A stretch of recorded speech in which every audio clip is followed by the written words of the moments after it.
তো আসেন আমরা শুরু করি ক্রিয়া বিভক্তি, আমাদের পরিচ্ছেদ নম্বর 29 ক্রিয়া বিভক্তি। ঠিক আছে।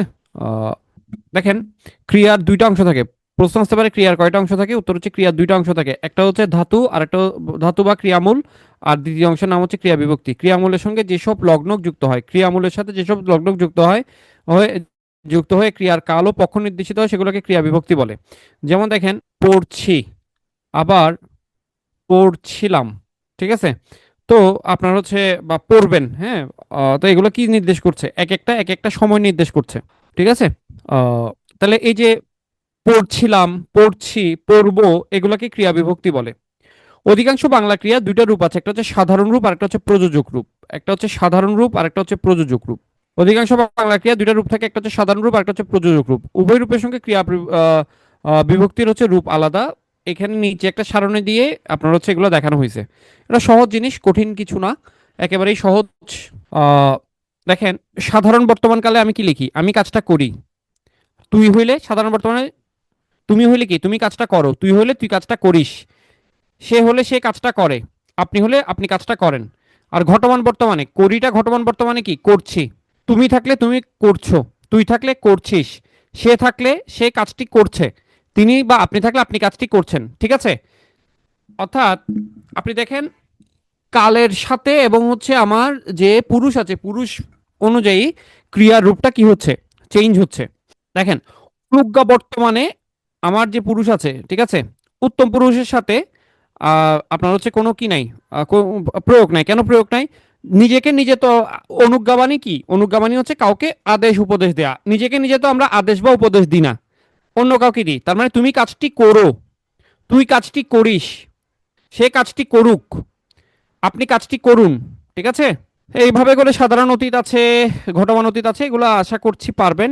নিত্য অতীতটা দেখেন, নিত্য অতীত হচ্ছে আমি কাজটি করতাম, তুমি কাজটি করতে, তুই কাজটি করতি, সে কাজটি করতো, তিনি কাজটি করতেন। এভাবে। প্রযোজক ক্রিয়ার ক্ষেত্রে দেখেন, এগুলো আসলে দেখানোর তেমন কিছু নাই। প্রযোজক ক্রিয়ার ক্ষেত্রে সাধারণ বর্তমানে দেখেন, প্রযোজক ক্রিয়া মানে অন্যকে দিয়ে কাজ করিয়ে নেয়া। ঠিক আছে। আমি কাজটি করাই, তুমি কাজটি করাও, তুই কাজটি করাস, মানে অন্যকে দিয়ে করিয়ে নেয়া। সে কাজটি তাও করায়, আপনি কাজটি করান। আমি কাজটি করাচ্ছি, তুমি কাজটি করাচ্ছ, অর্থাৎ অন্যকে দিয়ে করানো। এটা হচ্ছে প্রযোজক ক্রিয়ার ক্ষেত্রে। ঠিক আছে। আপনারা এখানে যে এমসিকিউ গুলো আছে, এমসিকিউ গুলো একটু প্র্যাকটিস করে ফেলবেন।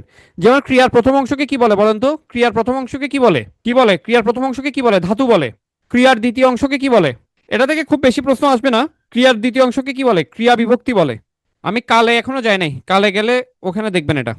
দেখেন 3 নম্বরটা দেখেন, আমি 3 নম্বর পর্যন্ত করাচ্ছি, বাকিগুলো আপনারা প্র্যাকটিস করবেন, চ্যাপ্টারটা পরে প্র্যাকটিস করবেন। দেখেন, সাধারণ ক্রিয়ার বর্তমান কালে, সাধারণ ক্রিয়ার বর্তমান কালে বক্তা পক্ষের ক্রিয়া বিভক্তি কোনটি? সাধারণ ক্রিয়ার বর্তমান কালে এক, আমি কাজটি করি। আর প্রযোজক হইলে কি হইতো, প্রযোজক হইলে কি হইতো, আমি কাজটি করাই। ঠিক আছে। ওকে। বাকিগুলো আপনারা একটু দেখে নিন। এবার আসেন ক্রিয়ার কাল। ক্রিয়ার কালকে আমরা জানি 3 ভাগে ভাগ করা যায়, একটা হচ্ছে বর্তমান কাল, অতীতকাল এবং ভবিষ্যৎকাল। এটা তো আমরা ছোট থেকে পড়ে আসছি। বর্তমান কাল, বর্তমানে যে ক্রিয়া সম্পন্ন হয় তাকে বর্তমান কাল বলে। বর্তমান কাল হচ্ছে 4 প্রকার, একটা হচ্ছে সাধারণ বর্তমান, ঘটমান বর্তমান, পুরাঘটিত বর্তমান, অনুজ্ঞা বর্তমান, একটু আগে আমরা দেখছি। আচ্ছা আচ্ছা, আজকে আপনারা কাহুট খেলছেন না? কাহুট কি নিয়েছিল রে? কাহুট কি টপিক ছিল? এই যে গ্রামার বানান এত করে বলার পরও গ্রামার বানান লিখতে জানে না, গ্রামার বানান লিখে ভুল, কেমন অবস্থা! গ্রামার বানানে দুইটাই এ হবে, গ্রামার বানান লিখতেছে ভুল। এই গ্রামারে কত, কাহুট কত মার্কের ছিল? 20 মার্কের। কেমন হয়েছে আপনাদের 20 মার্কের? কেমন হয়েছে? ফার্স্ট কে হয়েছেন? ফার্স্ট কে এক এক কে হয়েছে? কে রে, রোল 1 কে ফার্স্ট কে হয়েছে? এখানে এখানে নাই, উনি নাই, ওই বান্দা নাই। Seventh Farhana, seventh, very good, congrats. Nishad প্রথম হয়েছেন, কনগ্রেচুলেশনস, এই তো পাওয়া গিয়েছে, থ্যাংক ইউ। থার্ড হয়েছেন অনিক, কনগ্রেটস কনগ্রেটস। ফোন বন্ধ হয়ে গেছে, খেলতে পারেনি, bad luck bad luck. Hriday second, congratulations. Sourav Kumar fourth, great. Debashis 12, very good very good. 154তম, 154তম, এটা আবার লিখছেও। কয়জন খেলছে রে, কয়জন খেলছে, কয়জন খেলছে টোটাল? অ্যাপ্রক্সিমেট 260 জন ছিল না? আমার একটু বলেন তো, আপনাদের ব্যাচে এই অবস্থা কেন? কালকে ডেলি টার্গেটে দেখি যে কত, 260 জন, প্রথম 300 350 থেকে 260-এ নেমে আসছে, এরকম হচ্ছে কেন? আপনারা কি এনজয় করছেন না পড়াগুলা? এই যে দেখেন, একটা জিনিস সিম্পলি চিন্তা করেন তো ভাই, একটা জিনিস সিম্পলি চিন্তা করেন। আমি কালকে আপনাদের লাবু স্যারকে বলতেছিলাম, দেখেন, আপনাকে প্রথমে আমি বাংলা ব্যাকরণ পড়াইলাম, খুব ভালো করে আমার কথাটা একটু খেয়াল করেন। প্রথমে বাংলা ব্যাকরণ পড়াইলাম, তারপর 2টা ক্লাসের জায়গায় 3টা ক্লাস নিয়ে বাংলা ব্যাকরণ বোর্ড বই কমপ্লিট করা হচ্ছে। আপনাকে ডেইলি টার্গেটে আমি অন্তত একবার, আপনার অন্তত রিডিং হইলেও পড়ছেন, মুখস্থ পড়াগুলো অন্তত একবার রিডিং হইলেও পড়ছেন, এটা গেল। এখন আপনাকে ডেইলি টার্গেটে বাংলা ব্যাকরণ বইটা আবার অল্প অল্প করে চ্যাপ্টার দিয়ে ডেইলি টার্গেটে বাংলা ব্যাকরণ বইটা শেষ করতেছি। বাংলা ব্যাকরণ বইটা শেষ করার পরে 43টা চ্যাপ্টার আমি 2 দিনে মিলে এটা আবার পরীক্ষা নিব, 2 দিনে মিলে 20-20-40 এভাবে করে পরীক্ষা হবে। এবং কালকে কথা হয়েছে, আমি বাংলা ব্যাকরণে বোর্ড বই শেষ করার পরে, রিভিশন সহ শেষ করার পরে বাংলা ব্যাকরণ বোর্ড বইয়ের উপর একটা কাহুত হবে। তো আপনার জন্য কি করা হচ্ছে না, আপনার জন্য কি করা হচ্ছে না আপনি বলেন। কিন্তু এখন আপনি যদি নিজেকে ফাঁকি ঝুঁকি দেন, আপনি যদি না পড়েন, সেটার দায়ভার কি পিটুয়ে বা আমার? রেকর্ড ক্লাস করে না, রেকর্ড ক্লাস এটা জীবনও হবে না। প্রেশার তো নিতে হবে ভাই, আমরা চাকরি পাইতে হবে, প্রেশার নিতে হবে না? আপনারা, আমি বলি যারা আপনার না পুরাতন ব্যাকরণ বই পড়ান, নতুনটাই পড়াইতে পারতেছে না, নতুনটাতে আপনারা পরীক্ষা দিচ্ছেন, আবার পুরাতন ব্যাকরণ বই আমার পাগলা কুকুরে কামড়াইছে নাকি? এই কারণে আমি আসলে কারোর জন্য উইলিংলি, আসলে এই কারণে কারোর জন্য কিছু করা উচিত না, বুঝছেন? এই যে মানে আপনারা যে ভ্যালু দিতে জানেন না, ডেইলি টার্গেটটা তো একদম ফ্রি একটা আইটেম পাচ্ছেন। এবং আপনারা দেখতেছেন আমি কিন্তু নিজের হাতে প্রশ্ন করতেছি। তার মানে প্রশ্নগুলো আর এমন না যে আপনাকে হচ্ছে আপনার চ্যাপ্টারের শেষে এমসিকিউ যেগুলো আছে, ওই এমসিকিউ গুলো আপনাকে আমি হুবহু তুলে দিচ্ছি, আপনি এমসিকিউ গুলো আনসার করতেছেন, ওরকম না। আপনার এই প্রশ্ন করার জন্য আমার নিজেও কিন্তু প্রশ্ন, চ্যাপ্টারটা পড়ে প্রশ্ন বের করতে হচ্ছে। আমি নিজের খাতায় লিখে প্রশ্ন করে আপনাকে ছবি তুলে দিচ্ছি, এগুলো কিন্তু আমার কোনো কাজ না। এগুলো আমি হুদাই কাজ করতেছি, মানে এগুলা হচ্ছে ঘরের খেয়ে বনের মোষ তাড়ানোর মতো যে কথা আছে না, ওই কাজ করতেছি। আর ইন রিটার্ন আমি কি পাচ্ছি? ইন রিটার্ন আমি পাচ্ছি আপনারা ইচ্ছা হলে পরীক্ষা দেন, ইচ্ছা না হলে পরীক্ষা দেন না। অদ্ভুত। সো যেটা বলছিলাম, আমি যে জিনিসটা আপনাকে যে মেসেজটা দিতে যাচ্ছি, দেখেন আপনি যদি একবার বাংলা ব্যাকরণ বোর্ড বইটা এভাবে করে শেষ করতে পারেন, আপনি জীবনে কোনোদিন বাংলা ব্যাকরণ বোর্ড বই এভাবে শেষ হবে আপনার? আপনি আজকে থেকে যদি আপনি ইয়া না করেন, আপনি ডেলি জীবনে কোনোদিন ডেলি বাংলা ব্যাকরণ বইটা এভাবে আপনার শেষ করা সম্ভব না, এটা আমি লিখিয়ে দিতে পারবো। আপনি হয়তো পিটুয়েতে বেরিয়ে যাবে, অন্য কোনো কোচিংয়ে ভর্তি হবেন, কিন্তু পৃথিবীর কোনো কোচিং এভাবে করে পড়ায়, ধরে ধরে পড়ায় আপনার পড়া শেষ করবে না। এটা আমি আমি নিজে অনেক কোচিং করছি, নিজে পড়ছি, সেই এক্সপিরিয়েন্স থেকে বলতেছি এটা হবে না, অন্য কোনো কোচিং করবে না। ইভেন আমি যেটা করতেছি এটা কেউ করবে না। এখন আপনার কথা হচ্ছে, আপনি যদি নিজেকে ফাঁকি দেন, আপনি যদি আমার এই জিনিসটাকে খুব চিপ মনে করে ফেলেন, তাহলে তো আসলে আমার আর কিছু বলার নেই। আমি কাউকে বঞ্চিত করতেছি না, কিন্তু আমি আসলে আমার কাছে ইরিটেটিং লাগতেছে বিষয়টা, যে কেন আমি আমি যদি তাদের জন্য করতে পারি, তারা নিজেদের জন্য করতে পারবে না কেন? আমি তো তাদের জন্য করতে, আপনি চাকরি পাইলে কি আপনি আমাকে এক মাসের স্যালারি আপনারা কেউ আমাকে দিবেন? কেউ তো 1 মাসের স্যালারি দিবেন না, 5 টাকাও তো কারো কাছ থেকে আমি পাবো না। দিব পাবো, বা আমি কি খুঁজবো, বা আপনি দিলেও আমি কি নিবো? নিবো না তো। তো আমি, আমার কথা হচ্ছে, আমি যা করতেছি পুরোটাই তো নাকি পিটুয়ে আমাকে এটার জন্য আলাদা টাকা দিচ্ছে? আমি তো পিটুয়ে থেকে এটার জন্য আলাদা কোনো টাকা চার্জও করতেছি না বা নিচ্ছিও না। তাহলে আমি কার জন্য করতেছি? আমি তো আপনাদের জন্য করতেছি। তা আমি যাদের জন্য করতেছি তারা যদি এই জিনিসটা না বুঝে, তাদের যদি এই জিনিসটা পছন্দ না হয়, তাহলে আমার করার দরকারটা কি? যাই হোক, আপনারা ভাই আমার প্রতি কৃতজ্ঞতা প্রকাশ করতে হবে না, আপনি চাকরি পাই আমার নামও কোথাও বলতে হবে না যে আমি আপনার হেল্প করছিলাম, এটাও বলতে হবে না। আমার ইয়ে হচ্ছে ভাই, আপনি একটু পড়াশোনা করে চাকরিটা পান, ঠিক আছে? That's it. এবার আসেন, ফুল সিলেবাস তো ভাই একসাথে আপনার হচ্ছে কাভার করতে, এটা নিয়ে হতাশ হওয়ার কিছু নাই, আস্তে আস্তে ঠিক হবে। আপনি আহ, এগুলো যখন আবার বোর্ড বই থেকে রিভিশন দিবেন, অনেকগুলো পড়া এমনিতেই হয়ে যাবে, টেনশন করেন না। পরীক্ষাগুলো মিস করবেন না, পরীক্ষাগুলো দেন, এবং অবশ্যই পড়ে পরীক্ষা দিবেন। নাম্বার যা পান, নাম্বার নিয়ে টেনশন করার কিছু নাই। যে সিলেবাসের পরীক্ষা, ওই সিলেবাসটা পড়ে অন্তত একবার দুইবার পড়ে পরীক্ষা দেন, যাই পান নাম্বার, এগুলো আপনার আস্তে আস্তে ঠিক হয়ে যাবে।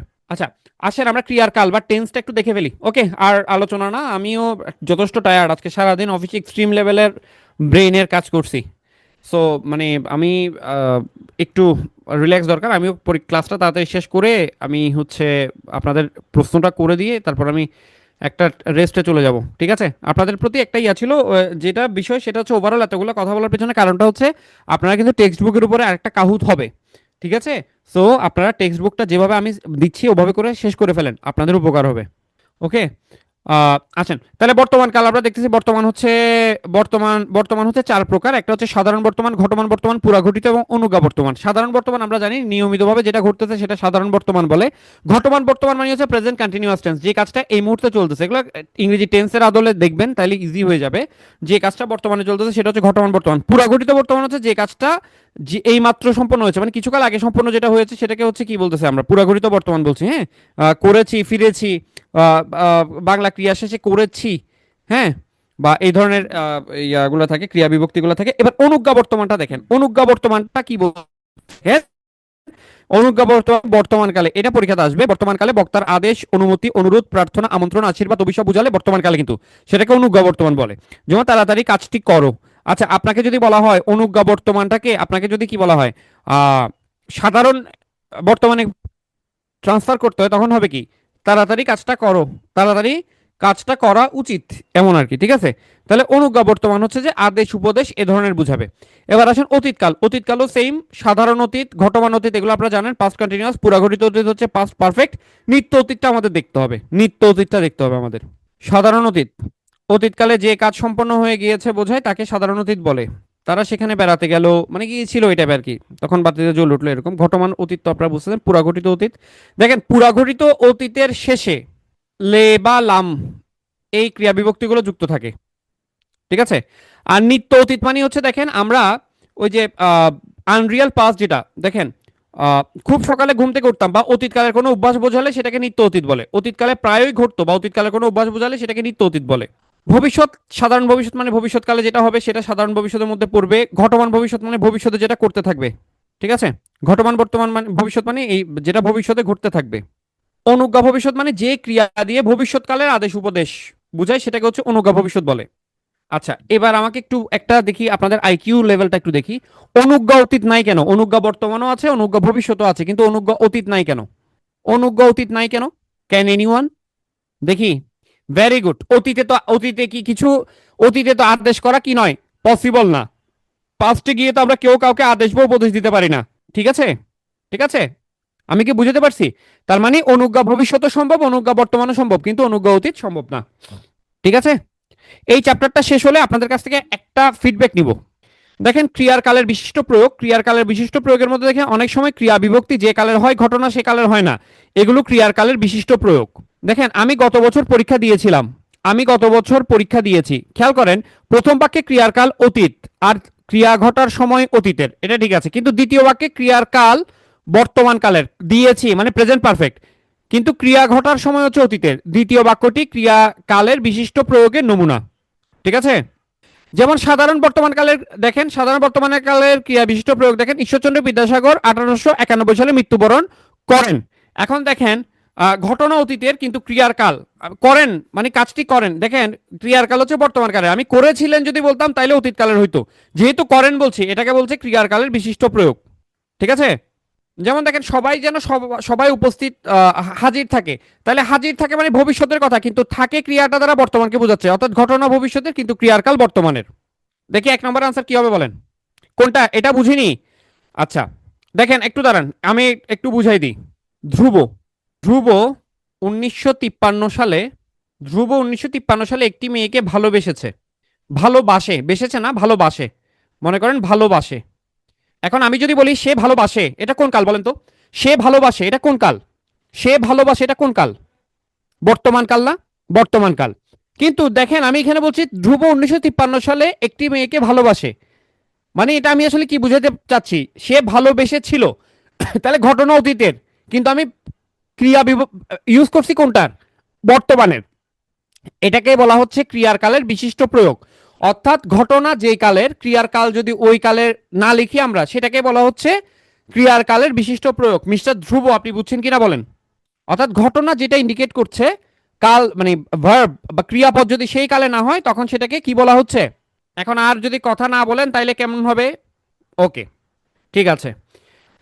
ক্রিয়া সংগঠনের সময়কে কি বলে? ক্রিয়ার কাল বলে। Very good. ঘটমান বর্তমান কালের উদাহরণ কোনটা? দুইয়ের উদাহরণ কি বলেন তো? এটা অতীতকালের, সে কি গিয়েছিল, এটা অতীতকালের। ঘটনা বর্তমান কালের উদাহরণ ঘটমান বর্তমান, আমি স্কুলে যাচ্ছি। Very good. কোন কালে অনুজ্ঞা হয় না বলেন, কোন কালে অনুজ্ঞা হয় না? একটু আগে বললাম, এক্সপ্লেন করলাম।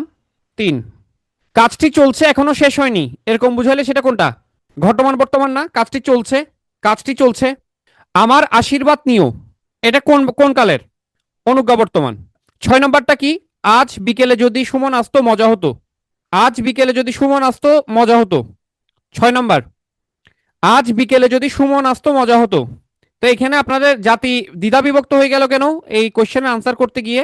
খেয়াল করেন, সাধারণ বর্তমান নিয়মিতভাবে ঘটে, পুরাতন বইতে নিত্য বিতর্কিত ছিল, ঠিক আছে, পুরাতন বইতে নিত্য বিতর্কিত ছিল, ঠিক আছে, ওটা ওটা সমস্যা নাই। সাধারণ বর্তমানে পড়বে না, ঘটমান বর্তমান এই মুহূর্তে চলতেছে পড়বে না, পুরঘটিত বর্তমান একটু আগে কাজটা শেষ হয়ে গেছে বা অলরেডি কাজটা শেষ হয়েছে, তাহলে এটা পুরাগঠিত বর্তমান। অনুজ্ঞা বর্তমান, অনুজ্ঞা বর্তমান যে ক্রিয়া দিয়ে বর্তমানকালে বক্তার আদেশ, উপদেশ, অনুরোধ, আশীর্বাদ এগুলো তাকে অনুজ্ঞা বর্তমান বলে। অতীত, সাধারণ অতীত মানে হচ্ছে যে কাজটা অতীতকালে সম্পন্ন হয়েছিল সেটা সাধারণ অতীত। ঘটমান অতীত মানে অতীতকালে হচ্ছিল। বৃষ্টি শেষ হওয়ার আগে আমরা বাড়িতে পৌঁছেছিলাম, দুইটা কাজের মধ্যে যে কাজটা আগে হয়েছে সেটা হচ্ছে পুরাগঠিত অতীত। নিত্য অতীত, খুব সকালে ঘুম থেকে উঠতাম, অতীতকালের কোনো কাজকে মানে অভ্যাসকে বোঝাচ্ছে। এবার আসেন ভবিষ্যৎ। দেখেন আচ্ছা, ভবিষ্যৎকাল কত প্রকার খেয়াল করেন, এখানে একটা এমসিকিউ আছে কিন্তু। ভবিষ্যৎকাল কত প্রকার? ভবিষ্যৎ দেখেন, অতীত, অতীত কিন্তু কত প্রকার? আপনার অতীত বর্তমান কত প্রকার করে? অতীত বর্তমান কত করে? এই জায়গাটাতে গিয়ে অনেক স্টুডেন্ট ভুল করবে। কেন ভুল করবে জানেন? সবগুলো টেন্স তো আমরা কত প্রকার করে দেখে আসছি, 4 প্রকার করে দেখে আসছি না? 4 প্রকার করে দেখে আসছি। এই জায়গাটাতে যাই আসলে এই ভুলটা হয়ে যাবে, এই জায়গাতে গিয়ে এই ভুলটা হবে। কেমন? তো এইটা করা যাবে না, আমার মাথায় রাখতে হবে, এটা এটা মাথায় রাখতে হবে। ভবিষ্যৎকাল কত প্রকারের? ভবিষ্যৎকাল হচ্ছে 3 প্রকার, ঠিক আছে? ওকে, আচ্ছা। এবার দেখেন, ঘটমান ভবিষ্যৎ মানে যে কাজটা হচ্ছে চলতে আছে, ওটা হচ্ছে ঘটমান ভবিষ্যৎ। অনুজ্ঞা ভবিষ্যৎ হচ্ছে দেখেন যে ক্রিয়া দিয়ে ভবিষ্যৎকালের আদেশ, অনুমতি, অনুরোধ, প্রার্থনা ভবিষ্যৎকালের, ঠিক আছে? এখন দেখেন কোশ্চেনটা কি ছিল, কোশ্চেনটা কি ছিল? তাহলে এটা কিসের উদাহরণ হবে? বিকেলে আসার কথা বলছে না, তাহলে কিসের উদাহরণ হবে? ঘটমান বর্তমান কেমনে হয় এটা? ঘটমান বর্তমান তো হবে না, ঘটমান বর্তমান হলে এই মুহূর্তে চলতেছে। 7 নম্বর আনসার কি হবে বলেন? নিচের কোন বাক্যে ঘটমান ঘটনা অতীতের কিন্তু ক্রিয়ার কাল সাধারণ বর্তমানের বলেন? ঘটনা অতীতের দেখেন, গত বছর দেখেন ঘটনা অতীতের যে গত বছর তিনি 21 পদক পান। আচ্ছা, এখন 7-এর এ হইল না কেন? দেখি বলেন তো, 7-এর এ হইল না কেন? দিয়েছি, দিয়েছি এটা কোন দিয়েছি, এটা কি সাধারণ বর্তমান কাল নাকি পুরাঘটিত বর্তমান কাল? দিয়েছি, দিয়েছিটা পুরাঘটিত বর্তমান না? আমি কি ক্লিয়ার করতে পারছি? দিয়েছি পুরাঘটিত বর্তমান। তাহলে পান, পাই, বা আমরা যদি ইয়া হয়, আমরা নিজে উত্তম উত্তম পুরুষের ক্ষেত্রে কি লিখতাম? পাই, ঠিক আছে? আর তিনি যখন, আমি হচ্ছে আমি পাই, আর তিনি হইলে কি? তিনি পান। ক্লিয়ার কি না? কেন গ নম্বর, কেন এ নয়, সবাই কি বুঝছি? আচ্ছা, 7-এর ঘ কি দেখেন, 7-এর ঘ হচ্ছে ঘটনা হচ্ছে ক্রিয়া হচ্ছে ঘটমান বর্তমানের, কিন্তু ঘটনা হচ্ছে কিসের? ভবিষ্যতের। ক্রিয়ার কালের বিশিষ্ট প্রয়োগ। ঘটনা হচ্ছে ভবিষ্যতের কিন্তু ক্রিয়ার কাল হচ্ছে বর্তমান, মানে ক্রিয়া ইয়ার আর কি, ক্রিয়ার আর কি। বুঝতে পারছি কিনা? সবাই বুঝছি? ক্রিয়ার কাল শেষ। ওকে, হ্যাঁ, এখানে ঘটমান বর্তমান হবে, কাল হইলে ঘটমান বর্তমান হবে, কিন্তু এটা ক্রিয়ার কালের বিশিষ্ট প্রয়োগের মধ্যে পড়বে। কোনটা বলতাম? 6 নাম্বারটা। ভাই সাধারণ অতীত হইলে কি হইতো? সে এসেছিল, সে গিয়েছিল। এখন আমি বলতেছি সে আসতো। আসতো মানে কখন বুঝাচ্ছে? তাহলে দেখেন, আজ বিকেলে যদি সুমন আসতো। আর একটা কি বলছেন? 1 এবং 3। এক তো দেখলাম 3, 3 হচ্ছে 3। আচ্ছা, এখন বলেন এর পরের পরের পরের চ্যাপ্টারটা দেখেন, বাক্যের অংশ শ্রেণী বিভাগ। এটা আমার পড়ানোর দরকার আছে কিনা? আপনারা আমরা ইয়া পড়ছিলাম না, সরল জটিল ও যৌগিক বাক্য পড়ছি কিনা? সরল বাক্যে একটা মাত্র সমাপিকা ক্রিয়া থাকবে, জটিল বাক্যে এগুলো তো আমরা পড়ছি, তাহলে এটা আমি আর ওভাবে করে বুঝাচ্ছি না, ঠিক আছে? দেখি 1 নম্বর আনসার কি হবে বলেন তো? 1 নম্বর আনসার কি হবে? এক বা একাধিক শব্দ নিয়ে বাক্য, তাই না? 2 কি হবে? পদ বলে। বাক্যের মধ্যে একাধিক শব্দের গুচ্ছকে কি বলা হয়? একাধিক শব্দের গুচ্ছকে বর্গ বলে। একাধিক শব্দের গুচ্ছকে বর্গ বলে। বাক্যের ক্রিয়াকে যে চালায় তাকে কি বলে? বাক্যের ক্রিয়াকে যে চালায় তাকে কি বলে? কর্তা বলে না? সজল স্কুলে যায়, এখানে বাক্যের উদ্দেশ্য মানে সাবজেক্ট কে? সজল। ঠিক আছে, বাকিগুলো আপনারা একটু দেখবেন, দেখে আনসার করে ফেললেন। যেমন দেখেন, কোনো কিছু দেখে যদি বিস্মিত হই, তাহলে কি ধরনের বাক্য হবে? এগুলো হচ্ছে বাক্যের ওই আপনার হচ্ছে যে অর্থগত শ্রেণীবিভাগ যেটা আছে না, ওখানের মধ্যে পাবেন। যেমন কোনো কিছু দেখে দেখে শুনে অবাক বা বিস্মিত হলে সেটা কি ধরনের ইয়া হবে? বাক্য হবে। বাক্যের বিধেয় অংশে ক্রিয়া না থাকা সাপেক্ষ বিবেচনায় বাক্যকে কয় ভাগে ভাগ করা যায়? এটা 2 ভাগে, একটা হচ্ছে সক্রিয় বাক্য, একটা হচ্ছে অক্রিয় বাক্য, এরকম। এটা চ্যাপ্টারটা দেখলেই পাবেন, চ্যাপ্টারটা দেখলে পাবেন, ঠিক আছে? বাক্যের বর্গ, এটা ইন্টারেস্টিং, এটা একটু দেখেন। ক্রিয়া উজ্জ থাকলে না, বিধেয় অংশে যদি ক্রিয়া উজ্জ থাকে তাহলে অক্রিয়, বিধেয় অংশে যদি ক্রিয়া উজ্জ থাকে তাহলে অক্রিয়, ঠিক আছে? এবার আসেন বাক্যের বর্গ। বাক্যের বর্গ দেখেন, এই এই চ্যাপ্টারটা গুরুত্বপূর্ণ, একটু খেয়াল করেন। যেগুলো আমি পড়াইছি আগে বা যেগুলো কম গুরুত্বপূর্ণ ওগুলো আপনাদের দিচ্ছি, আর যেগুলো বেশি গুরুত্বপূর্ণ ওগুলো আমি পড়াই দিতেছি আপনাদেরকে, একটু দেখেন। বাক্যের মধ্যে একাধিক শব্দ দিয়ে যে গঠিত বাক্যাংশকে বর্গ বলে। একটু আগে আমরা বর্গ একটা জায়গাতে আনসার করলাম। দেখেন, বর্গ হলো ঘনিষ্ঠভাবে সম্পর্কিত শব্দের গুচ্ছ। এই লাইনটা মনে রাখবেন, এইলা। বর্গকে বলা যায় বাক্যের একক। মনে রাখবেন, বাক্যের একক কাকে বলে? উত্তর বর্গ। কাকে বলা হয় বাক্যের একক? বর্গকে বলা হয় বাক্যের একক। হ্যাঁ, ফ্রেজ, ফ্রেজ। দেখেন, আমরা নাউন ফ্রেজ বা noun clause adjective clause, adverbial clause যেগুলো পড়ছিলাম ওগুলো। বিশেষ্য বর্গ, বিশেষ্য বর্গ দেখেন, বিশেষ্য বর্গ, বিশেষ্যের আগে এক বা একাধিক বিশেষণ, খুব ভালো করে খেয়াল করেন, বিশেষ্যের আগে এক বা একাধিক বিশেষণ বা সম্বন্ধ পদ যুক্ত হয়ে বিশেষ্য বর্গ তৈরি হয়। কিসের আগে? বিশেষ্যের আগে। প্রশ্নটা এভাবে আসতে পারে, বিশেষ্যের আগে কি যুক্ত হয়ে কি হয়? বিশেষ্যের আগে কি? এক বা একাধিক বিশেষণ। বিশেষ্যের আগে এক বা, খেয়াল করেন অন্যদিকে মন দিয়েন না, বিশেষ্যের আগে এক বা একাধিক বিশেষণ বা সম্বন্ধ পদ যুক্ত হয়ে বিশেষ্য বর্গ তৈরি হয়। যেমন দেখেন ছেলে, ছেলেটা বিশেষ্য পদ, এর আগে আমি অসুস্থ বললাম, তাহলে অসুস্থ ছেলে, দুইটা মিলেই যে বর্গটা সেটা হচ্ছে বিশেষ্য বর্গ। আমি কি বুঝাতে পারছি? আবার যোজক দ্বারা যদি দুটো বিশেষ্য যুক্ত হয় তখনও বিশেষ্য বর্গ গঠিত হইতে পারে। ঠিক আছে, যোজক দ্বারা যদি দুইটা বিশেষ্য যুক্ত, করিম ও রহিম, করিম এবং রহিম। ঠিক আছে, ওকে। এবার আসেন বিশেষণ বর্গ। ওকে, বিশেষণ জাতীয় শব্দের গুচ্ছ নিয়ে, বিশেষণ জাতীয় শব্দের গুচ্ছ নিয়ে গঠিত বর্গকে বিশেষণ বর্গ বলে। কেমন? ওরে ভাই, আপনাদের মা ছিল না বলে এটা নিয়ে তো দেখি যেখানে তুল কালাম পড়ে যাচ্ছে। মা ছিল না বলে এখানে আপনাদের উত্তর কি? শোনেন, মা ছিল না বলে কেউ তার চুল বেঁধে দেয়নি, এটা কোন বাক্য? আপনারা বলেন। আপনারা সরল বাক্য যারা বলতেছেন, সরল বাক্য কোনটার জন্য বলতেছেন? সরল বাক্য কোনটা দেখে বলতেছেন বলেন? বসে দেখে, বলে শব্দটা দেখে অসমাপিকা ক্রিয়া ধরে, বলে কে অসমাপিকা ক্রিয়া ধরে? না, এখানে বলেটা অনুসর্গ হিসেবে ব্যবহৃত, বলেটা এখানে অসমাপিকা ক্রিয়া হিসেবে ব্যবহৃত হচ্ছে না। মা ছিল না বলে কেউ তার চুল বেঁধে দেয়নি, এটা জটিল বাক্য।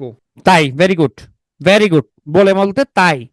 ঠিক আছে, যেমন মনে করেন আমি যদি বলি তুমি পিটুয়েতে টাকা দিয়ে ভর্তি হয়েছো বলে যা খুশি তা করবা, তার মানে এখানে বলে কি ক্রিয়া বুঝাচ্ছে? তুমি পিটুয়েতে টাকা দিয়ে ভর্তি হয়েছো বলে যা খুশি তা করবা, এখানে কি বলে কি অসমাপিকা ক্রিয়া বুঝাচ্ছে? না, অসমাপিকা ক্রিয়া বুঝাচ্ছে না, এটা অনুসর্গ বুঝাচ্ছে। কি বুঝাচ্ছে? অনুসর্গ। আমি কি বুঝতে পারছি? তাহলে, তাহলে আপনার এটা জটিল বাক্যের মধ্যে পড়বে। কিসের মধ্যে পড়বে? জটিল। ঠিক আছে, তাহলে জটিল বাক্যে কয়টা ক্রিয়া থাকে? দুইটা। মা ছিল না, এখানে একটা ক্রিয়া, ছিল না, মা ছিল না, এটা একটা সমাপিকা ক্রিয়া আছে। কেউ তার চুল বেঁধে দেয়নি, এটা আর একটা সমাপিকা ক্রিয়া আছে, তাহলে দুইটা সমাপিকা ক্রিয়া আছে। ক্লিয়ার? বুঝছি কি বুঝি নাই? বেশিরভাগ স্থানে সরল দেয়া এটা আছে, আমি জানি, আমি জানি সরল বাক্য দেয়া আছে। এটা একটা বিতর্কিত প্রশ্ন রে ভাই, বিতর্কিত প্রশ্ন বলতে আসলে বিতর্কিত না, কিন্তু আসলে চিন্তার ইয়াটা তো আমি জানি, সরল বাক্য দেয়া এটা আমি জানি, তো বললাম তো, ওই যে বললাম বিতর্কিত প্রশ্ন, কিন্তু এখানে এটা জটিল হিসেবে। বা আপনি একদম কমন সেন্সে চিন্তা করেন না, মা ছিল না, এটা পূর্ণ অর্থ প্রকাশ করছে না। কেউ তার চুল বেঁধে দেয়নি, এটাও পূর্ণ অর্থ প্রকাশ করছে না। ঠিক আছে, ওকে। এবার দেখেন বিশেষণ বর্গটা দেখেন, বিশেষণ জাতীয় শব্দের গুচ্ছকে বলা হয় বিশেষণ বর্গ। যেমন ভারী সুন্দর। ঠিক আছে, ওকে। এবার দেখেন ক্রিয়া বিশেষণ বর্গ, যে শব্দগুচ্ছ ক্রিয়া বিশেষণ হিসেবে কাজ করে তাদেরকে ক্রিয়া বিশেষণ বর্গ বলে। ক্রিয়া বিশেষণ কোন জিনিসটা? যে বিশেষণটা ক্রিয়াকে বিশেষিত করে। কাকে বিশেষিত করে? ক্রিয়াকে। ক্রিয়াকে যে বিশেষণ বিশেষিত করে তাকে ক্রিয়া বিশেষণ বর্গ বলে আর কি। বর্গ মানে হচ্ছে একাধিক পদ থাকবে, ক্রিয়া বর্গ মানে হচ্ছে যৌগিক ক্রিয়া দ্বারা গঠিত বর্গকে হচ্ছে ক্রিয়া বর্গ বলে। আচ্ছা বলেন, বাক্যের মধ্যে একাধিক শব্দ নিয়ে গঠিত বাক্যাংশকে কি বলে? একাধিক শব্দ নিয়ে গঠিত বাক্যাংশকে কি বলে? বর্গ বলে। বর্গ আসলে কি বলেন তো? ধ্বনিগুচ্ছ, বর্ণের সমষ্টি, বাক্যের বিন্যাস, নাকি শব্দের গুচ্ছ? শব্দগুচ্ছ। বর্গের নাম হয় কি অনুযায়ী? পদ অনুযায়ী। বর্গের নাম কি অনুযায়ী হয়? বর্গের নাম কি অনুযায়ী হয়? পদ অনুযায়ী হয়। বিশেষ্যের আগে এক বা একাধিক বিশেষণ বা সম্বন্ধ পদ যুক্ত হয়ে কোন বর্গ গঠন করে? বিশেষ্য বর্গ গঠন করে। বিশেষণ জাতীয় শব্দের গুচ্ছকে বলা হয় কি? বিশেষণ বর্গ। বিধেয় অংশের ক্রিয়া সাধারণত কি থাকে? বিধেয় অংশের ক্রিয়া, বিধেয় অংশের ক্রিয়া, বিধেয় অংশের ক্রিয়া সাধারণত কি থাকে? ক্রিয়া বর্গ নাকি ক্রিয়া বিশেষণ বর্গ, কোনটা? বিধেয় অংশের ক্রিয়া। এই দেখে ক্রিয়া বর্গ। বাক্যের বিধেয় অংশের ক্রিয়া প্রায় ক্ষেত্রে ক্রিয়া বর্গ তৈরি করে। ক্রিয়া বিশেষণ তো সবসময় কোথায় থাকবে? ক্রিয়ার আগে থাকবে। কেমন? কয়টা গেল রে চ্যাপ্টার? পড়াশোনা পড়ানো অনেক কঠিন রে, অনেক কঠিন একটা কাজ, বিশেষ করে চাকরি করে আসে পড়ানো অনেক কঠিন। I am so much tired and exhausted. আসলে বয়স হয়ে যাচ্ছে, বুঝতে পারছি বয়স বাড়ছে। আচ্ছা, উদ্দেশ্য বিধেয় এটা পড়াইছিলাম, সম্প্রসারক, পূরক, সড়ক, এগুলো পড়াইছিলাম। না না না, পারলে থাক। আপনাদের লাবু স্যার আমারে মানে আপনাদের ক্লাস শেষ হয় না বলে আরো একটা ক্লাস বাড়তে দিছে, এটাও যদি শেষ করতে না পারি আমার রেপুটেশন পিটুয়েতে একদম বরবাদ যাবে। ও মারে, এত এত কম বয়সে এমন করলে কেমন হবে বলে। এটা কি ছেলে না মেয়ে রে? 78? বাবা রে বাবা, নো নো নো, শেষ করতে হবে এটা। আচ্ছা, এটা কি পড়াইছিলাম? এটা খুব ভালোভাবে পড়াইছিলাম। ওকে, এটা পড়াইলে তো তাহলে এটা লাগছে না আপাতত। বাক্যের দুই অংশ কি কি বলেন? এমসিকিউ করি। উদ্দেশ্য বিধেয়, বাক্য উদ্দেশ্য সম্পর্কে যা বলা হয় তাকে কি বলে? বাক্যে উদ্দেশ্য সম্পর্কে যা কিছু বলা হয় তাকে কি বলা হয়? সরি, বাক্যে উদ্দেশ্য সম্পর্কে যা বলা হয় তাকে কি বলা হয়? দাগ পড়ে গেছে, বিধেয় বলে না?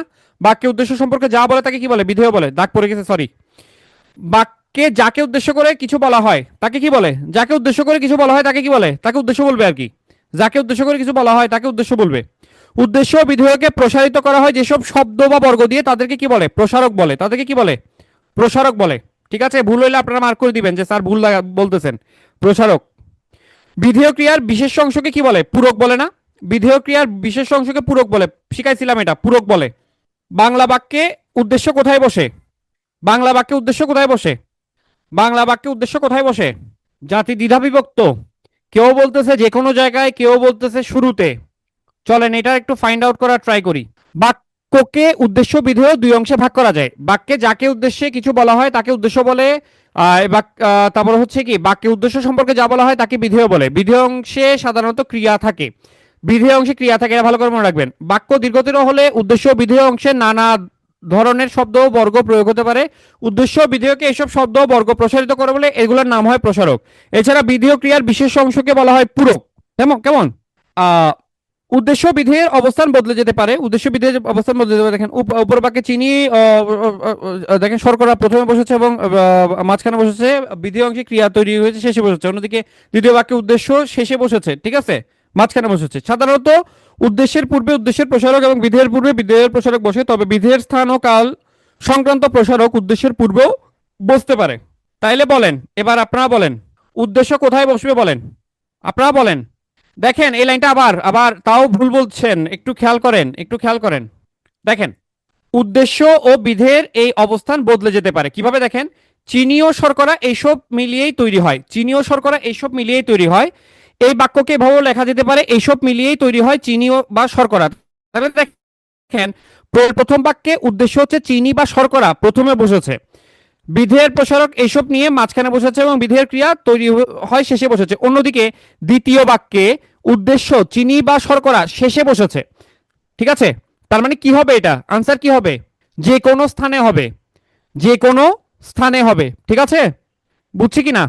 আমি এটা এটা বলার জন্যই আবার ওখানে ব্যাক করে পিছনে গিয়েছিলাম। তাহলে এটা কি হবে? যে কোনো জায়গায়। এটা নিয়ে কারো আপত্তি আছে কিনা বলেন, এটা নিয়ে কারো আপত্তি আছে কিনা বলেন। আচ্ছা, বলেন তো এইসব মিলিয়ে তৈরি হয় চিনি বা শর্করা। আমরা একটু আগে দেখলাম চিনি। এই 4 নম্বরটা কি? আবার 4 নম্বর তো আবার পিছনে যেতে হবে। উদ্দেশ্য বিধেয় প্রসারিত করা হয় যেসব শব্দবর্গ দিয়ে তাদেরকে প্রসারক বলে আর কি, প্রসারক বলে। 4 নম্বরটা প্রসারক বললাম তো। এইসব মিলিয়ে তৈরি হয় চিনি ও শর্করা। এখানে দেখেন এটা কি? এইসব মিলিয়ে এটা কি? এটা বিধেয়ের প্রসারক। কিসের প্রসারক? বিধেয়ের প্রসারক। বিধেয়ের প্রসারক। ঠিক আছে, বিধেয়ের স্থান ও কাল সংক্রান্ত প্রসারক বসতে পারে কোথায়? উদ্দেশ্য বা বিধেয়ের কোথায়? উদ্দেশ্য বা বিধেয়ের পূর্বে না? নাকি বিধেয়ের পূর্বে শুধু? বিধেয়ের স্থান ও কাল সংক্রান্ত প্রসারক কোথায় বসতে পারে?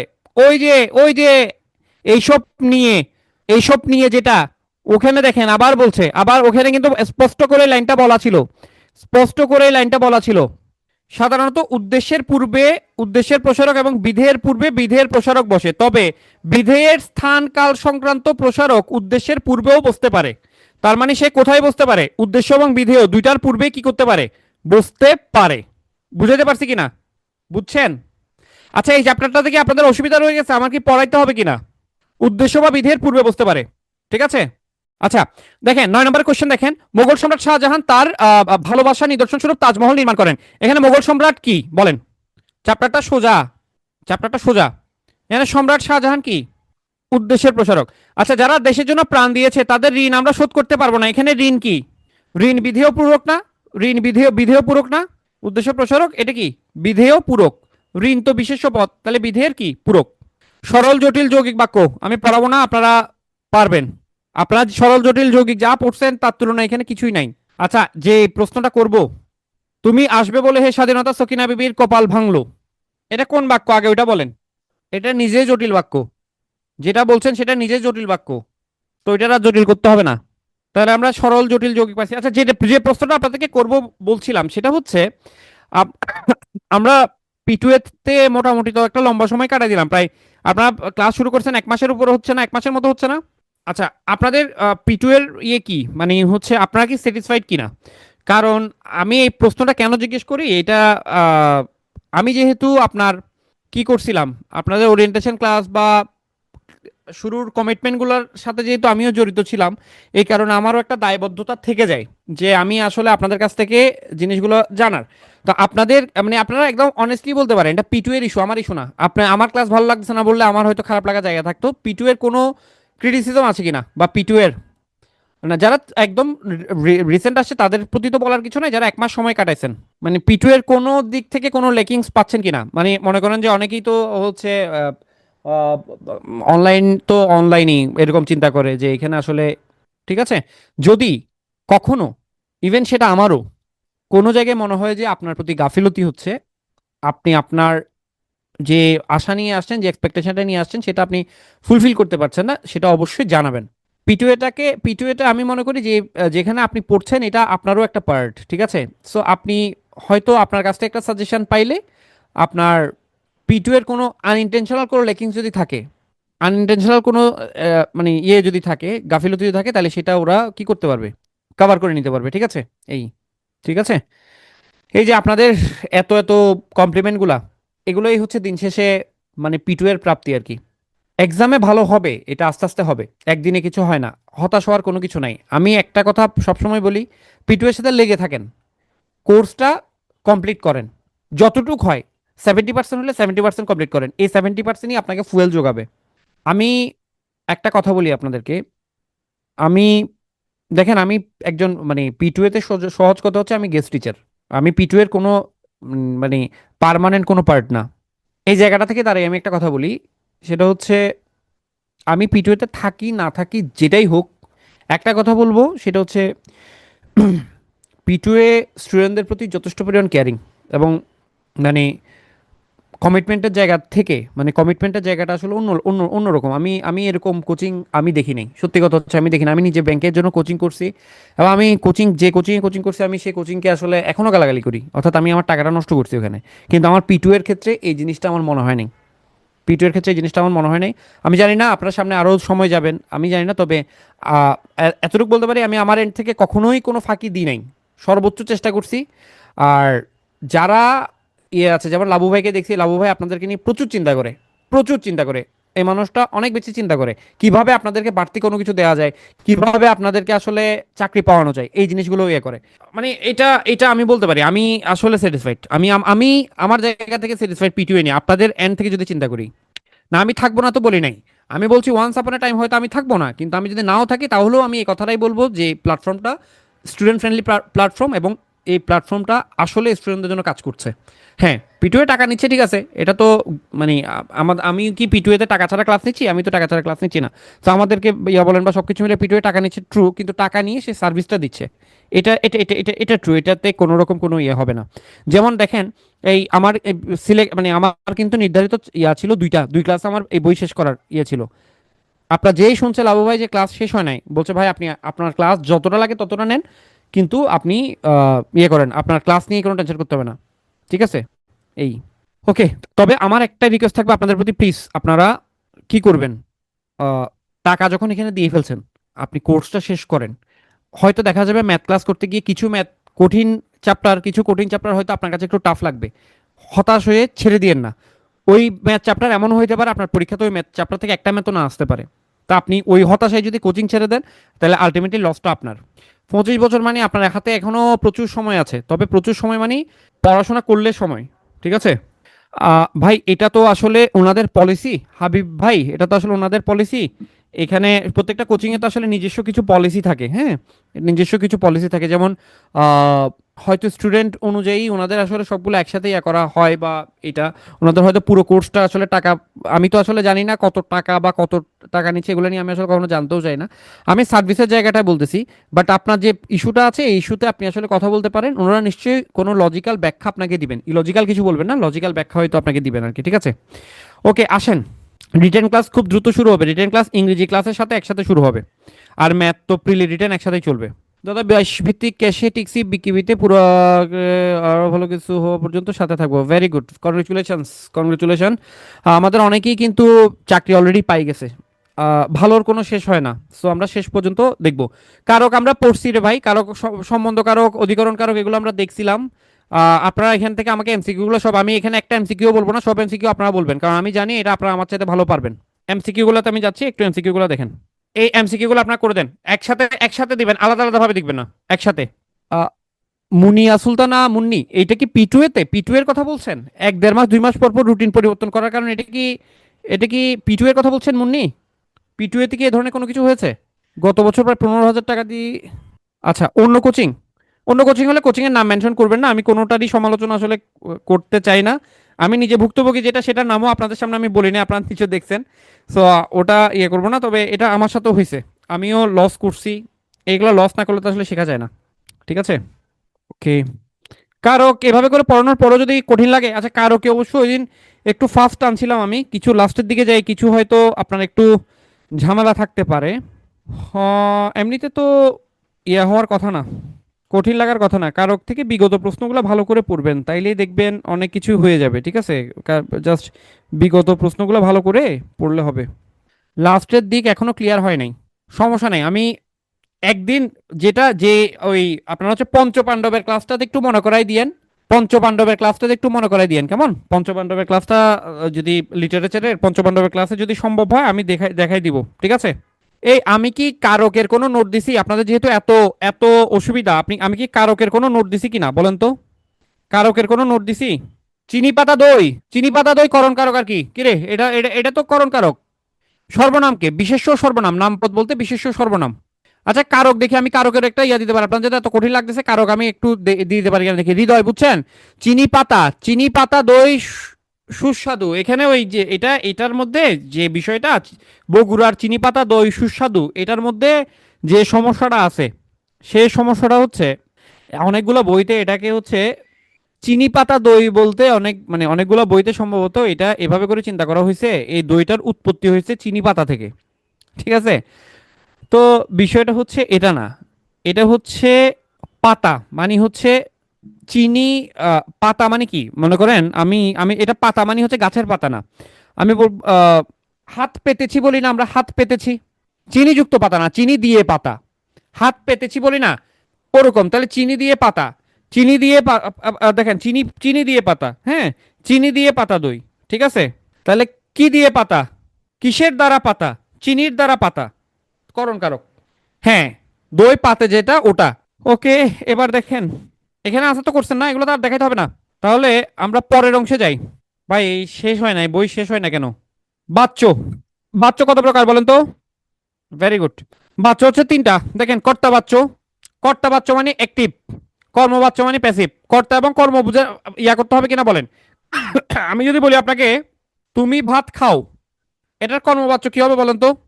তুমি ভাত খাও, এটা কর্মবাচ্য কি হবে? তোমার দ্বারা ভাত খাওয়া হয়। ঠিক আছে, ওকে। তাহলে কর্তাবাচ্য এবং কর্মবাচ্য বুঝলাম। এবার আসেন ভাববাচ্য। যে বাক্যের ক্রিয়া বিশেষ্য বাক্যের ক্রিয়াকে নিয়ন্ত্রণ করে তাকে ভাববাচ্য বলে। খেয়াল করেন, আমি যাইনি, এটা কোন বাচ্য? আমি যাইনি এটা কোন বাচ্য? কর্তাবাচ্য, আমি নিজে যাইনি। কিন্তু দেখেন আমার যাওয়া হয়নি, আমার যাওয়া হয়নি। খেয়াল করেন এখানে যাওয়াটা হচ্ছে বিশেষ্য, কি ধরনের বিশেষ্য? ক্রিয়া বিশেষ্য। স্যার কেমনে বুঝবো ক্রিয়া বিশেষ্য? খেয়াল করেন আমার শব্দটা দেখেন, বলেন আমার বাবা, বাবা কোন পদ? বিশেষ্য না? বাবার উপর কার অধিকার আছে? আমার। এটা কি? বিশেষণ। আমরা ইংরেজিতে যেটাকে পজেসিভ অ্যাডজেক্টিভ বলছিলাম, পজেসিভ অ্যাডজেক্টিভ। মাই পেন, আমার কলম, মাইটা পজেসিভ অ্যাডজেক্টিভ। তাহলে ভাববাচ্য হবে, দেখেন ভাববাচ্য হবে ক্রিয়া বিশেষ্য দেখা যাবে, ভাববাচ্যে কি দেখা যাবে? ক্রিয়া বিশেষ্য দেখা যাবে। তাহলে ক্রিয়া বিশেষ্য কিভাবে দেখবো? ক্রিয়া বিশেষ্য দেখবো হচ্ছে এই ক্রিয়া বিশেষ্যের আগে সাধারণত বিশেষণ থাকে বা পজিটিভ থাকতে পারে, সাধারণত থাকে। যেমন আমার যাওয়া হলো না, এখানে দেখেন যাওয়াটা হচ্ছে বিশেষ্য, যাওয়ার আগে আমার, এটা হচ্ছে বিশেষণ। আবার দেখেন কোথা থেকে আসা হলো, আমি দেখেন এটা যদি আমি কি করতাম, কর্তাবাচ্য করতাম, তাহলে হচ্ছে লিখতাম কি, তুমি কোথা থেকে আসলে। দেখেন তুমি কোথা হতে আসলে, আর আমি ভাববাচ্যে বলতেছি তোমার কোথা থেকে আসা হলো। ভাববাচ্যে কি বলতেছি, তোমার কোথা থেকে আসা হলো। তাহলে খেয়াল করে দেখেন চেঞ্জটা কোন জায়গাটা আছে, দেখেন শোনেন কিছু বলছি, দেখেন একটু খেয়াল করেন, ইজি হয়ে যাবে জিনিসটা। বিদ্যানকে সকলে শ্রদ্ধা করে, কোন বাচ্য বলেন? বিদ্যানকে সকলে শ্রদ্ধা করে, কোন বাচ্য? Very good. কর্তৃবাচ্যকে এখন তো আমরা কি বলবো, কর্তাবাচ্য বলবো আর কি। আচ্ছা, এবার আসেন আমরা খুব সহজ নিয়মে কর্তা বাচ্চটা আগে শিখে নিই। কর্তা বাচ্চ নির্ণয়ের খুব সহজ একটা নিয়ম শিখে নিই। কর্তা বাচ্চের একটা খুব সহজ নিয়ম শিখে নিই। প্যাসিভ হইতো না ধ্রুব, এটা প্যাসিভ হচ্ছে না। প্যাসিভ হইতো বিদ্বান সকলের দ্বারা সমাদৃত হন, তখন এটা প্যাসিভ হইতো। যাই হোক দেখেন, আমি কর্তা বাচ্চ একদম সহজে নির্ণয় করতে পারবেন। আমি একটা কথা বলতে খেয়াল করেন, আমরা তো ইয়ে চিনি তাই না, ক্রিয়া তো চিনি, ক্রিয়া সবাই চিনি না, ক্রিয়া চিনি। পুরুষ চিনি না, পুরুষ, পুরুষ চিনি তো, চিনি। পুরুষ অনুযায়ী যদি ক্রিয়া চেঞ্জ হয় তখন সেটা কর্তাবাচ্য হবে। পুরুষ অনুযায়ী ক্রিয়া চেঞ্জ হলে তখন কর্তাবাচ্য হবে। যেমন মনে করেন সে গাঁজা সেবন করে, সে গাঁজা সেবন করে, এখানে ক্রিয়া কোনটা? সে গাঁজা সেবন করে, এখানে ক্রিয়া কোনটা? করে। পুরুষ কোনটা? সে। এখন এখানে তুমি বসান্ত, তুমি বসালে কি হবে? তুমি গাঁজা সেবন করে নাকি করো? করো। তাহলে ক্রিয়া চেঞ্জ হয়েছে, কর্তা অনুযায়ী ক্রিয়া চেঞ্জ হয়েছে। আচ্ছা, এবার দেখেন ওই যে বললাম বিদ্বানকে সকলেই কি করে?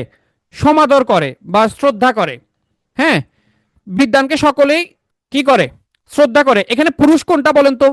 বিদ্বানকে সকলেই শ্রদ্ধা করে, এখানে এখানে ইয়া কোনটা? পুরুষ কোনটা?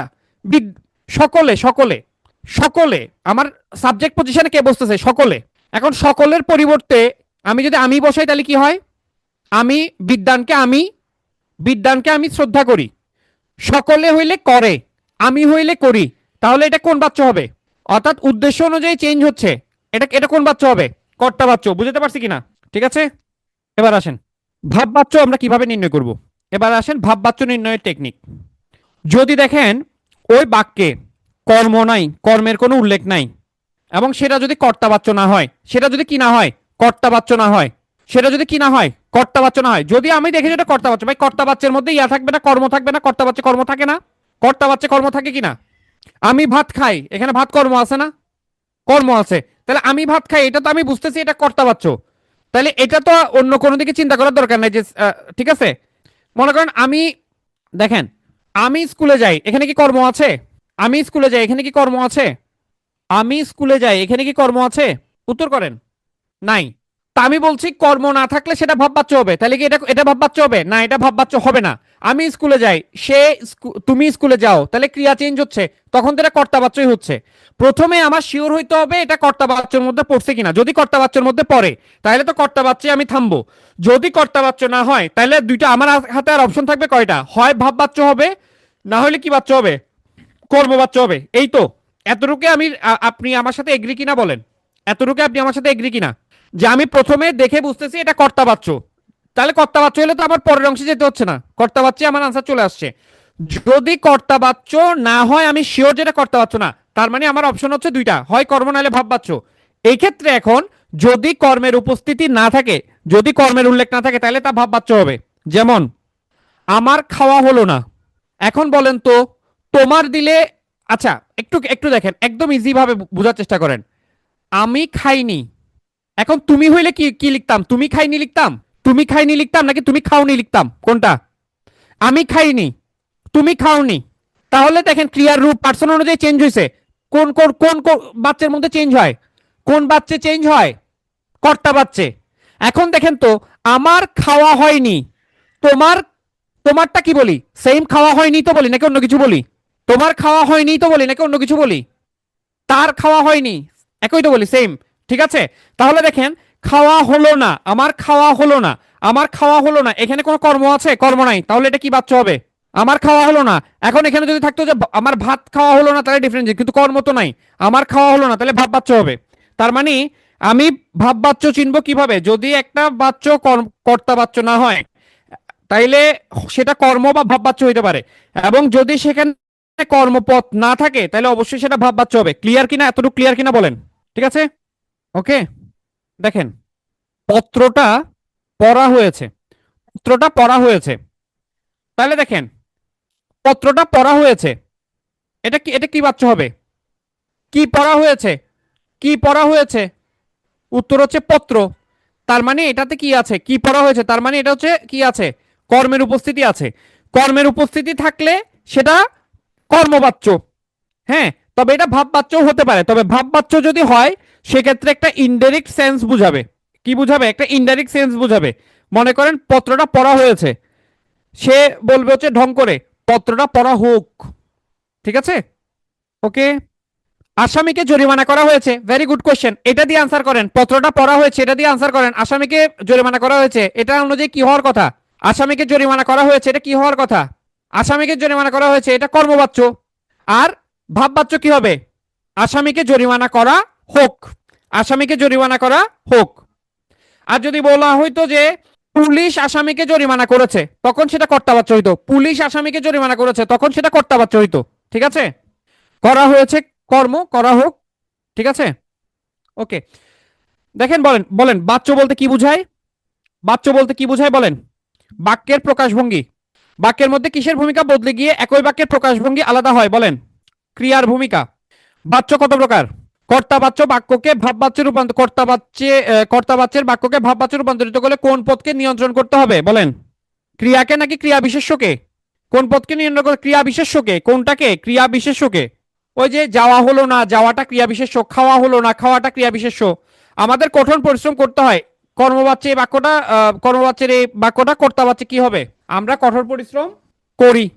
ঠিক আছে, যাওয়া হলো না ভাববাচ্য, যাওয়া হলো না ভাববাচ্য। ওই যে ক্রিয়া বিশেষ্য গঠন করার কতগুলো উপায় আমরা বিশেষ্যের ক্লাসে পড়ছিলাম। ধাতুর সাথে কি যুক্ত হয়ে আ বা আনো যুক্ত হয়ে ক্রিয়া বিশেষ্য গঠিত হয়, এটা আমরা বিশেষ্যের ক্লাসে পড়ছিলাম। আচ্ছা, উক্তি গেল। উক্তি, আচ্ছা উক্তি কি আমার দেখাইতে হবে বলেন? উক্তি হচ্ছে দুইটা, প্রত্যক্ষ এবং পরোক্ষ উক্তি আর কি। এটা তো টেন্স, এটা তো পারবেন। হ্যাঁ, আসামিকে জরিমানা করা হয়েছে, তাহলে এটা ক্রিয়ার রূপ পরিবর্তন হয় কোথায়? হাবিবুর রহমান, ক্রিয়ার রূপ পরিবর্তন হয় কোথায়? ক্রিয়ার রূপ পরিবর্তন হয়েছে কর্তাবাচ্যে। ক্রিয়ার রূপ পরিবর্তন হয়েছে কর্তাবাচ্যে, তাই না? ক্রিয়ার, তাহলে এটা তো কর্মবাচ্য। আসামিকে জরিমানা করা হয়েছে, এটা তো কর্মবাচ্য। এটা তো চেঞ্জের বিষয়টা আসতেছে না। দেখেন, তাহলে ন্যারেশনটা গেল। জ্যোতিচিহ্ন খুবই গুরুত্বপূর্ণ, খুবই গুরুত্বপূর্ণ। এখান থেকে যে যে জিনিসগুলো দেখতে হবে। আচ্ছা, দাড়ির অপর নাম কি বলেন তো? দাড়ির অপর নাম হচ্ছে পূর্ণচ্ছেদ। দাড়ির অপর নাম হচ্ছে পূর্ণচ্ছেদ। কমার অপর নাম হচ্ছে পাদচ্ছেদ। এগুলো মনে রাখবেন, পরীক্ষাতে অনেক সময় দিয়ে দেয়। কমার অপর নাম হচ্ছে পাদচ্ছেদ। খুব খেয়াল করেন। কমা সামান্য বিরতি নির্দেশ করে। শব্দ, বর্গ, অধীন বাক্যকে আলাদা করতে কমার ব্যবহার করা হয়। ঠিক আছে। সেমিকোলন স্বাধীন অথচ ঘনিষ্ঠভাবে সম্পর্কিত একাধিক বাক্যকে এক বাক্যে পরিণত করার কাজে একই ধরনের বর্গকে পাশাপাশি সাজাতে সেমিকোলন ব্যবহার করা হয়। কিছু জিজ্ঞেস করলে সেটাকে প্রশ্ন বাক্য বলে। এখান থেকে যে জিনিসটা গুরুত্বপূর্ণ সেটা হচ্ছে হাইপেন। হাইপেনটা কখন বসে দেখেন? বাক্যের মধ্যকার একাধিক পদকে সংযুক্ত করতে হাইপেন ব্যবহৃত হয়।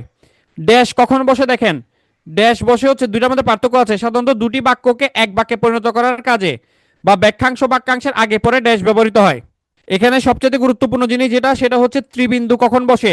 ত্রিবিন্দু কখন বসে বলেন? দেখেন, ওই যে শব্দ সংক্ষেপ, শব্দ সংক্ষেপের জন্য বিন্দু আপনাদেরকে একটা বলেছিলাম, যেমন ডাক্তার, আমরা বিন্দু বসাবো। ঠিক আছে।